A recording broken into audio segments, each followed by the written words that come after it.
大家好，我哋今日睇一睇2023年 DSE 卷2嘅 1A 第2題嘅題目啦。咁呢題咧係同我哋嘅21第4課嘅課題有關係啊。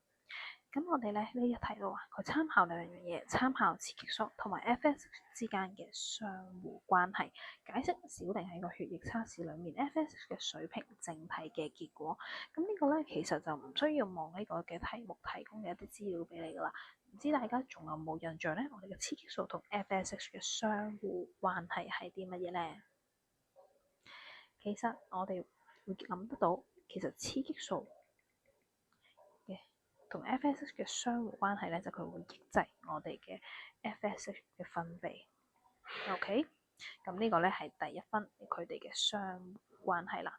咁但係啦，我哋望翻解釋個部分，解釋裡面我哋見到，依家雌激素因為佢嘅腹部受傷咗啦，佢嘅雌激素水平咧一直都係比一個正常範圍為之低嘅水平。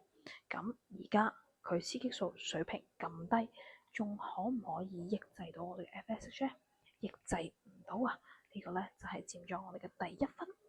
咁於是乎啦，而家我哋呢個抑制嘅效果消除咗啦，FSH 嘅水平咧應該就會上升咗。OK，呢個係第2分啦。